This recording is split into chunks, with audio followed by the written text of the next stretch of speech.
is Spongebob Squarepants Supersponge. The game came out in late 2001. The PS2 had been out for over a year. There's two ways to make a game on a console that's circling the drain. You can either show how far the system has come by putting out a very detailed game so people can look back and say they were always on their A game, or you could just put out a very simple game because people should be more preoccupied with buying the PS2. I mean, look at this. This looks more like a very impressive Super Nintendo game than a PS1 game. The plot of Supersponge is very simple. It's Patrick's birthday, and our hero, Mr. Squarepants, wants to get him an autographed picture of Mermaid Man and Barnacle Boy. They only agree to do it if SpongeBob makes them a sandwich. No ordinary sandwich, a sandwich filled with jellyfish. Why doesn't SpongeBob just, forge the signatures? I mean, don't forget Patrick's an idiot. You know what kind of bothers me? When SpongeBob's talking, he's got no arms or legs. Maybe the kids are using them as boomerangs. You know, for a game called Supersponge, making a sandwich, that doesn't sound that super. The game is like a slower version of Sonic the Hedgehog. But since a regular sea sponge is immobile, I'm guess SpongeBob is moving fast. Really fast. By those standards of a sea sponge, he's moving really extremely fast. This level is You collect gold spatulas, and just like in Sonic, if you get hit, you lose all of them. But as long as you have one, you won't die. To kill enemies, you either have to butt bounce on them, or you have to collect jellyfish and then hurl them at your foes. And it looks like the jellyfish died when they were in the net. It's very out of SpongeBob's character that he would let that happen. It's not about winning, it's about fun. And it's about using the carcasses to knock sea slugs to their untimely fate! Jellyfish sting, I don't care what happens to them. Are these gold things supposed to be squids? Am I killing Squidward's family? Wait, Squidward's an octopus? What the f? You know, I just noticed this. Are the checkpoints in this game porta potties? Wait, no, there's a phone in there. It's a phone booth. Of course, nowadays, toilets pretty much are phone booths. SpongeBob, you silly old sponge. Try using your helmet. I haven't even entered your house yet! Alright, I got the bread. You know what Mr. Krabs' favorite kind of bread is? Pumpernickel.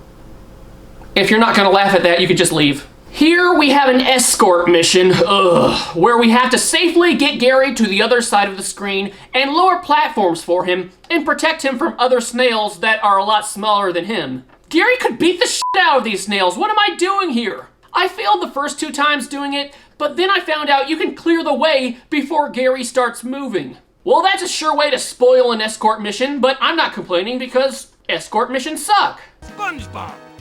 Now listen, boy. You know what Mr. Krabs' favorite thing about SpongeBob is? His buck teeth. There's also bosses in this game like this one mother jellyfish. It's not hard at all, but it's just annoying. You can only hit her by hurling jellyfish at her, but they shoot out of your net downwards. I'm killing this jellyfish with her own children.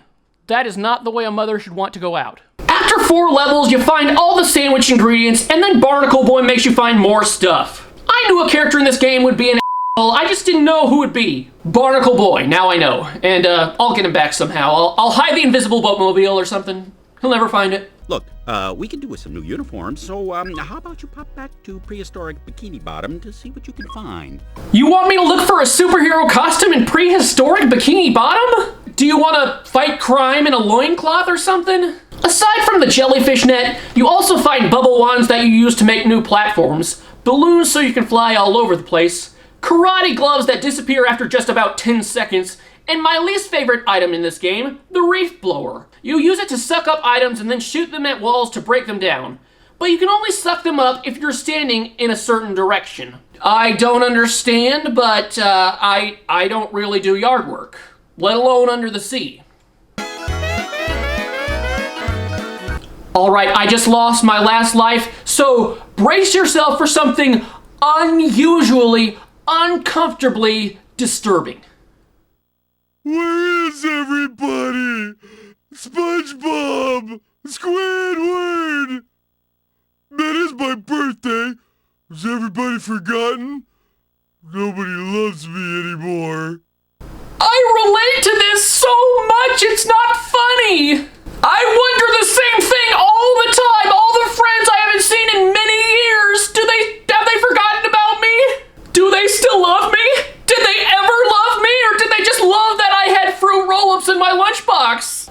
myself have had terrible birthdays like this. Like, my last birthday sucked because I was quarantined, and in high school, I had the same birthday as one of the jocks, so it was always overshadowed. This is really personal, but at the same time, it's very therapeutic that I can finally talk about it to people. Now I'm mopping my face with Patrick's best friend. Oh, forgive me, Patrick. Nobody loves me anymore. That's not true, Patrick! People still love you! Why else would they greenlight a spin-off against your creator's will? You know, he actually looks pretty happy about this. Well, I still gotta keep playing for Patrick, right? Well, unfortunately, this is all I got. Could I have beaten the game? Does a sea bear in the kelp forest? Of course I could have beaten this game. Aside from a few tricky jumps and too many enemies, it's easy. But for some reason, the game didn't save. Because it's stupid. Maybe Patrick programmed this game. Nobody loves me anymore. Well, Patrick, now I don't either. But hey, the show's called Bruce Plays, not Bruce Finishes. Even though that's a lot more catchy. So stay tuned and wish me luck, because I am off to protect Bikini Bottom from the evil dirty bubble! Evil!